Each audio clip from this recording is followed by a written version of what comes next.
play it all or nothing. Yeah, need it all in advance. The opposition know we're ready for it. Like a supper we eating, it won't be the last. Grind all the muscle, pull up. Poker right on the grass. We coming in, take over everything, run it up. Nothing holding me back. 3 in the wood. Welcome to Takeover, the most underrated sports debate show on YouTube, and Happy New Year. Josh, how's it hanging, man? Man, it's new year, new me, yada, yada, yada. I'm ready for baseball season to start. Sorry, my assistants are trying to get my attention. Yeah, new year, new me.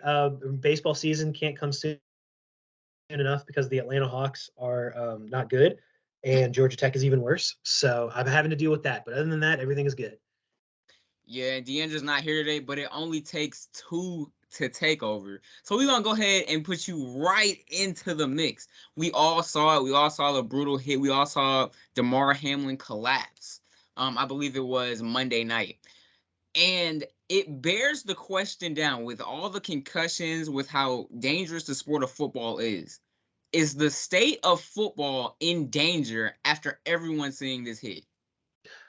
Quite simply. So first of all, prayers up for Damar Hamlin. I really hope he gets better. From what I understand, the news I've seen saying this on 1:40 something of a Wednesday, it looks like he's starting to get better. They're only having to use 50% of a ventilator as opposed to 100%. The signs are good. The doctors are saying it looks better. So thankful for that, and I hope he makes a full recovery. Ask if the state of football or football is in jeopardy, or if it's potentially going to be whatever we're talking about. I don't think so, because I feel like the game of football is one, especially in the NFL, it's too ingrained in our culture. I mean, the NFL is a $10 billion a year industry. I highly doubt that owners are going to allow that to just kind of like dissipate because they've got money on the line. And in the end, it is a business.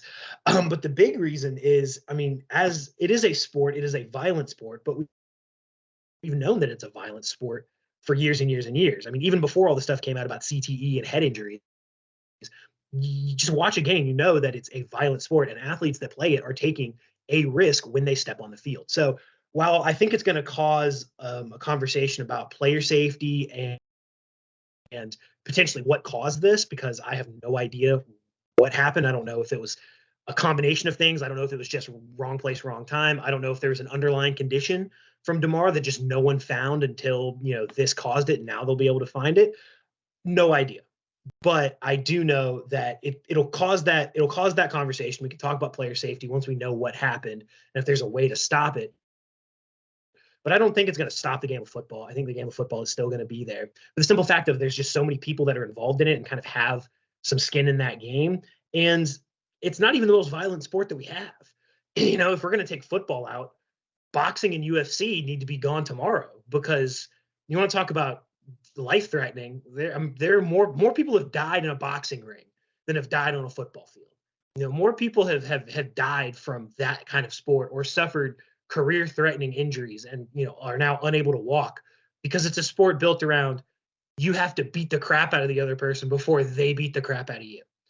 The interesting part about it actually is that Damar Hamlin wasn't the first football player to collapse on the field. There was somebody that collapsed in 1971 by the name of Chuck Hughes. He collapsed because of heart disease that he had that nobody had ever found, even though they had run a few tests. And he collapsed like right before a game ended, and I think he eventually passed away. And then in the research I did, there was only one example for all the other major sports that I watched. There was one basketball player that I could remember, Hank Gathers. He collapsed in a college basketball game because of a heart condition.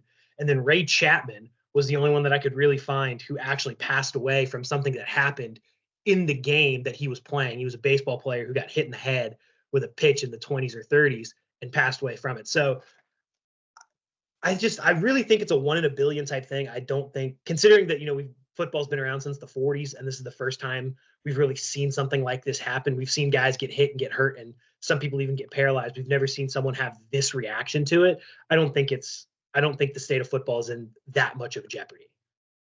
Believe it or not, I think that everyone seeing what happened to Damar Hamlin kind of pushed the narrative that it might be in jeopardy just a little bit. Because you think about just what's happening this season. We saw what happened to Tua, where I saw that live and thought Tua was basically paralyzed just from the hit and how his hands were. You got Marvin Harrison Jr. in the Georgia game goes out with a concussion, and now this Damar Hamlin situation. I think the parents of the future generation of football players are going to be looking at things like this, and they'll make the argument that, man, this is an unsafe sport, because we haven't even talked about the whole concussion crisis. I feel like people get more concussions during football than any other sport, really. And then you look Well, at yeah, Kim, they're hitting each other. that's what I'm saying. That's fine. But that's what I'm saying. Like, I feel like parents are continue to see the negative impacts of football over and over and over again. And it's like you said, it's a barbaric sport and it's been played all the time. But when but the difference between boxing and you said boxing, UFC, and football is America's sport. More people watch the Super Bowl than almost any other event. More people watching that Monday Night Football game than almost any other event. So it's more highlighted than those other sports where injuries do happen. But when you see an injury as catastrophic as this, where they were giving him CPR for 9 minutes, it's gonna make parents start to question, should people actually be playing this sport? And I was watching CBS yesterday, and they brought on Dr. David Aegis, and he said that he said it was because of the offensive player putting his helmet into his chest.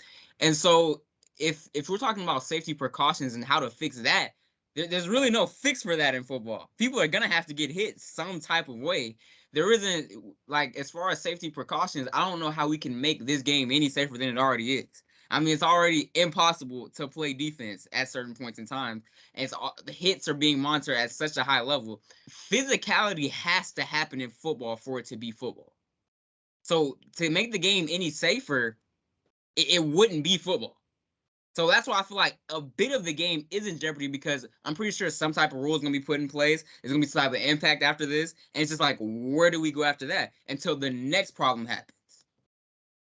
I guess the best thing I can say is we should start punishing offensive players for lowering their helmets, because I've seen way too many defensive players get kicked out of college football games because they were going for a tackle and the offensive player lowered their head, and then it became targeting on the defensive player. And it's like, well, what's he supposed to do? He can't adjust. So that would be I think that's something I've wanted for a year or two, just to like make it more fair for defenders.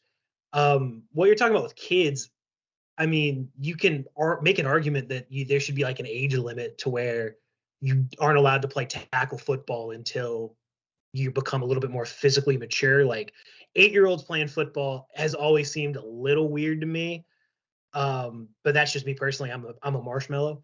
I mean, it's just one of those like, things. How do you expect them to learn the fundamentals of football if they're not playing it at an early age either? So there's an aspect of you can play like flag. Yeah, but when you're flag younger. football and regular football are that's two different. Oh, I'm with you, but like, yeah, they'll learn the fundamentals eventually. I don't. You can pick up a sport late and still pick up the fundamentals. It'll probably you have less polished high school prospects, but that's why they go to college. It's a question that doesn't have an easy answer. That's for sure. Yeah, I give you that. Especially when you think about people in lower poverty situations where football is their way out. They put that risk on the line to get the reward that playing football has. So I think it's an interesting topic, and we'll see where it goes. But I definitely think there'll be a rule in place to really, I don't know. There's gonna be something done after this. They'll introduce a rule. They'll talk about player safety, and unfortunately, with most things like that happen with the NFL, it'll just kind of slowly fade away, and we'll remember him. But like the NFL will continue to churn on. I don't see the NFL just closing its doors tomorrow in the interest of player safety. For sure. Jerry Jones would have a fit. We play it all in night. Yeah, need it all in advance. The opposition know we're ready for it. Like a supper we eating, it won't be the last. Grind all the muscle, pull up. Parker right on the grass. We coming in, take over everything, run it up. Nothing holding me back. 3 in the wood, rushing. I don't like Dutch, don't even matter, you know I'm facing. When I roll a paper, I like to go double. Run up a check, flip a W, make it an M. I need